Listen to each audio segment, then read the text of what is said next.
안녕하십니까. 혼란한 정치 시사 이슈를 술술 풀어보는 송근권의 혼술 4월 8일 금요일 오후에 인사드립니다. 모레 일요일에 윤석열 대통령 당선인이 첫 내각 조각 명단을 발표를 합니다.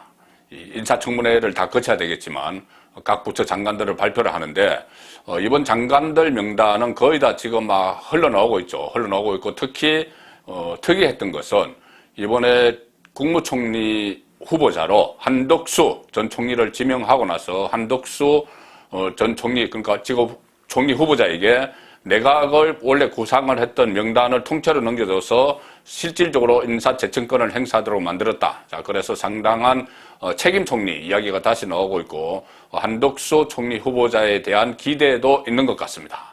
자, 그런데 과연 한덕수 총리 후보자가 인사청문회를 무사히 통과를 해서 첫 국무총리가 될 것인지 그 부분에 대해서는 좀 논란의 여지가 있는 것 같습니다.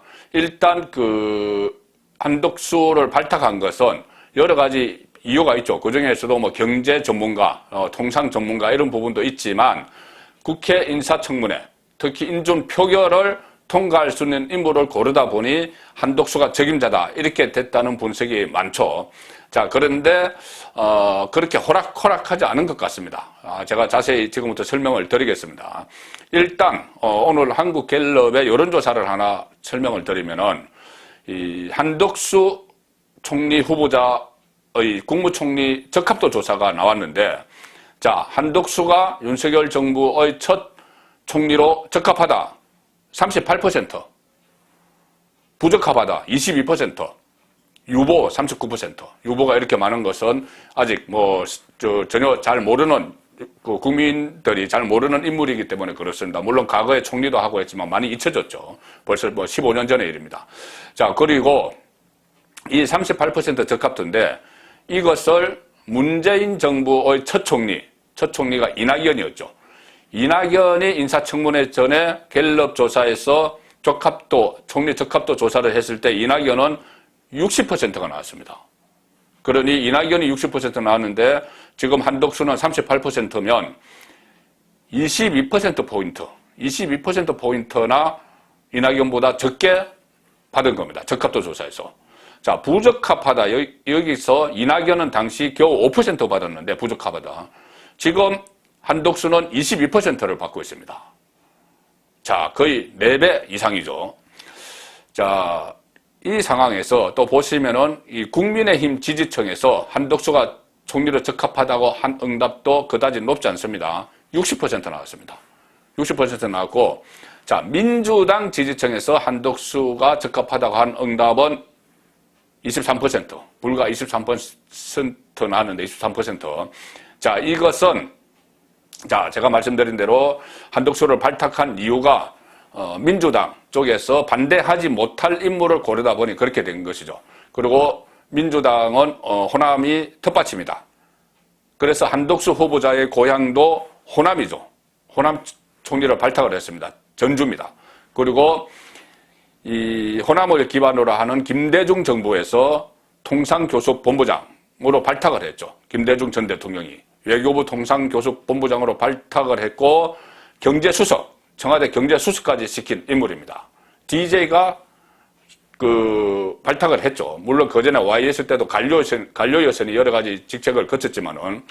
그리고 노무현 대통령이 경제부총리를 시켰고 나중에는 총리까지 시켰습니다.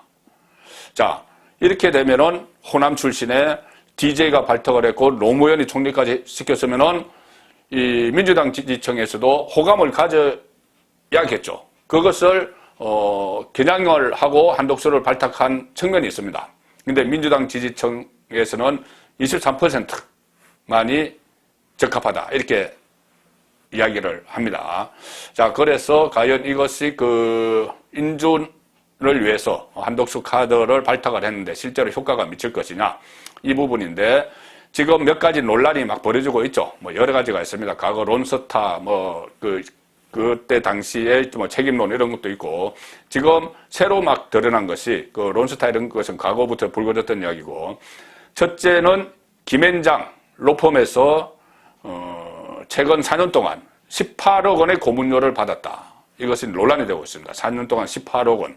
그리고 S-오일에서 이 고액 보수, 사회이사로 8천만 원을 받았다. 자, 그런데 이 정관 예우도 아니고 이 김현장 이 한덕수 후보자는 이 법조인 출신이 아니기 때문에 어쨌든 여기서 4년 동안 18억 원의 고문료를 받았는데 과거에 이 과다한 수임료, 로펌에서 받은 돈 때문에 낙마한 사례가 있습니다. 안대희 국무총리 후보자였는데 이 과다한 수임료 때문에 결국 총리 못 됐죠. 낙마했습니다. 총리는 아니지만은 과거에 정동기 이 감사원장에 지명됐는데 여기도 정관 예우로 이 많은 그 수임료를 받아서 낙마를 했죠.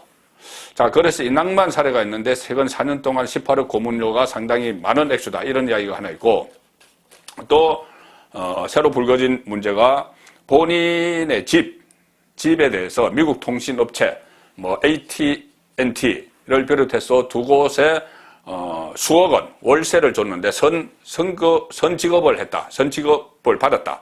자, 그래서 이 문제도 지금 논란이 되고 있습니다. 자, 그러면 이렇게 새로 불거진 논란에 대해서 민주당 반응이 어떠냐? 상당히 격앙되어 있습니다.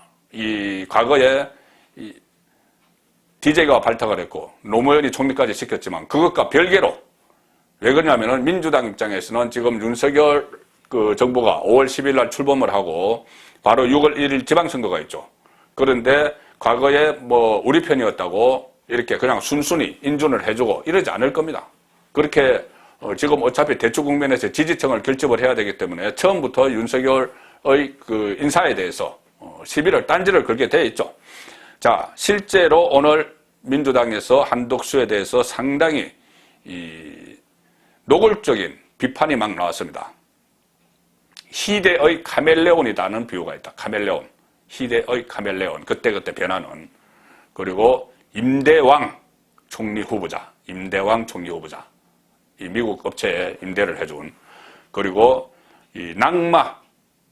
이런 말도 나왔습니다.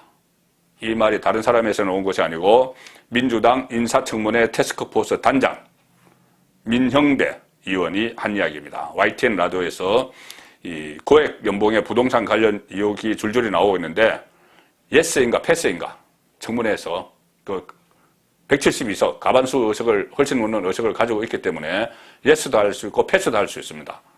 자, 민주당이 그 민주당의 인사청문 TF 단장을 맡고 있는 민형배가 오늘 이런 이야기를 합니다. 라디오에 나와서 지금까지 나온 것만 봐서 국민들이 예스 하기 쉽지 않다. 패스가 아니라 베일, 요즘 흔히 쓰는 말로 낙마 가능성이 높아 보인다. 낙마 이야기까지 꺼냈습니다. 이런 이야기도 했습니다. 민형배. 서울 종로구 자택을 대기업 두 곳에 임대하고 6억 원대 임대 수익을 얻었다고 나오는데 그때 하필 해당 업무를 하는 정부 부처의 국장이었고 대통령 비서실의 비서관이었거나 통상산업부의 차관이었거나 외교통상부의 통상교섭본부장이었다. 이래서 외국 기업에게 집을 월세를 놔주고 받은 임대료는 명백하게 이해충돌과 맞물려 있다. 자, 이렇게 이야기를 합니다. 그리고 이 부분에 대해서는 한덕수 후보자가 아니 그거는 공인중개사를 통해서 한 건데 무슨 우리에게 책임이 있다고 하느냐라고 했지만 민형배는 공인중개사가 이런 상황을 고려했어도 마찬가지고 그리고 만약에 공인중개사가 소개를 했어도 미국 업체를 소개를 했어도 자신은 관련된 공직에 있기 때문에 외국 기업에 대한 임대 방식은 안 된다고 하셔야 된다. 자, 이렇게 문제를 제기를 하는 겁니다. 이것이 인사청문회에서 본격적으로 다뤄지고 또 인사청문회가 시작되면은 이것뿐이 아니고 이 공직을 그만둔 이후에 한 10년 이 기간 동안에 여러 가지 일들을 언론에서도 캐기 마련이고 또 여러 가지 또 제보도 쏟아집니다. 실제로 이 제보가 쏟아진다. 국민검증센터에 이 민주당이 설치한 국민검증센터에 제보가 상당히 광범위하게 들어온다. 민형배가 그런 말도 했고, 이 공직퇴임 후 재산 형성 과정에 대해서 10년 사이에 2배가 늘었는데 국민 눈높이에서 봤을 때 상식적으로 받아들이기 어렵다. 자, 이렇게 여러 가지 지금 덫을 깔고 있는 겁니다. 인사청문회에서 본격적으로 공격을 하기 위해서. 이런 말도 합니다. 한덕수, 이분이 호남 출신인데 호남 출신을 부인하고 지냈던 여러 가지 사안들이나 어떻게 해서 당선인과 연대됐는가, 윤석열과 연대됐는가, 심지어는 무속, 또 무속입니다. 무속 연대 아닌가 이런 말까지 들린다. 그리고 민형배 이야기를 합니다. 당시 취재했던 기자분들이 한덕수론이라고 정리해서 몇 개 주신 분들도 있던데 자기에게 총리로 불가하다는 걸 세게 내세우고 있더라. 이분들 주장이 희대의 카멜레온이다. 이렇게 말을 했다. 이 이야기가 무슨 이야기냐면은 지금 SNS에 돌고 있는 그 문건이 하나 있습니다. 김기만이라고 전주 출신입니다. 한덕수와 같은 전주 출신이죠. 그리고 동아일보 기자를 했고 이 DJ 정부 때 춘추관장을 했습니다. 자, 그런데 이 김기만 전 춘추관장이 같은 동향인 한덕수에 대해서 이 SNS에 불가론 이런 것을 하면서 여러 가지 이야기를 하는데 뭐 많은 이야기가 있지만 그것은 어떻게 보면 일방적인 주장일 수도 있기 때문에 다 소개드리기는 그렇지만 지금 민형배가 이야기했던 이 부분 고향 호남 출신인데 호남을 부인하고 지냈다. 이 이야기가 이 김기만 전 관장이 쓴 SNS 글에 보면 나옵니다. YS 때 한덕수가 발탁이 됐을 때 신문에 프로필을 쓸 때 그 한덕수가 전주 출신이라는 걸 아는 예를 들어서 김기만처럼 같은 전주니까 동아일보 기자였죠. 아는 기자들이 출신지를 전주라고 쓰니 거기에 전화를 해서 기자들에게 전화해서 나 전주 아니다. 나 고향은 서울이라고 했다는 겁니다. 이 김기만의 주장입니다. 그래서 이 기자들이 가지고 있는 기본 이 파일에 전부 다 서울로 고쳐놨습니다. DJ 때 외교부 통상교수본부장으로 발탁되고 나서 다시 이제 프로필을 써줘 기자들이. 그때 기자들이 그때 고친 게 있으니 출신지를 서울로 썼다는 거죠. 근데 DJ는 아시다시피 호남 정권이죠. 자, 그때 한덕수가 다시 기자들에게 그렇게 쓴 기자들에게 일일이 팩스를 보내서 무슨 소리냐? 내 고향은 전주다. 호남이다. 이렇게 이야기를 했다는 겁니다. 자, 이런 말들을 지금 민주당 쪽에서 흘리고 있으면 상당히 민감하죠. 호남 쪽에서 받아들일 때 민감합니다. 민주당은 호남이 텃밭이죠. 그래서 한덕수를 무턱대고 과거에 DJ 정부, 노무현 정부 있었다고 해서 찬성할 수 없는 그런 쪽으로 지금 분위기로 몰아가고 있는 거죠. 윤호중 그 민주당 비대위원장도 한마디 했는데, 자, 윤호중은 김대중 정부 때 처음에 평민당 간사로 들어가서 그 다음에 이 동교동의 핵심 인물이었던 한강옥 당시 국회의원의 비서관을 지냈고 이 DJ가 만든 평민당 새정치국민회의 부대변인까지 지내고 DJ 정부에서 청와대 행정관까지 지낸 인물입니다. 그렇다면은 DJ 정부에서 발탁한 한덕수의 좀 우호적이다. 이렇게 그냥 막연하게 국민의힘 쪽에서는 생각할 수가 있겠죠. 그런데 윤호중이 오늘 상당히 강하게 한덕수를 또 비판을 합니다. 임대왕, 집 임대한 것, 외국 업체에. 임대왕 총리 후보자를 검증해야 하는 민주당도 국민도 참담하기만 하다. 이렇게 맹비난을 했습니다. 그리고 한덕수 후보자가 김앤장에서 18억 원이 넘는 고액의 보수를 챙기고 S오일에서도 8천만 원이 넘는 급여를 받았다고 한다. 공직 퇴임 이후에만 축제한 재산이 40억 원이 넘는다고 한다. 그런데 이 정관예우로 이렇게 벌어들인 사람이 최근에 그 최저임금 관련해서 최저임금 인상에 대해서 문제점을 지적을 했죠. 한덕수가. 그러니 정관예우로만 18억 원을 벌어들인 한덕수가 국민의 생계와 직결된 최저임금 인상에 딴지를 걸고 나섰다.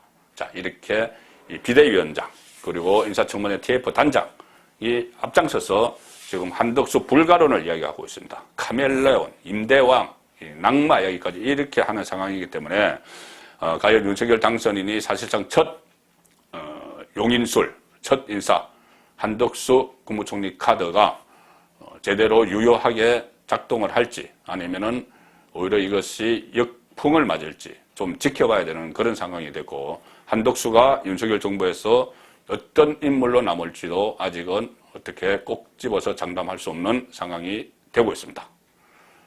송국근의 혼술이었습니다.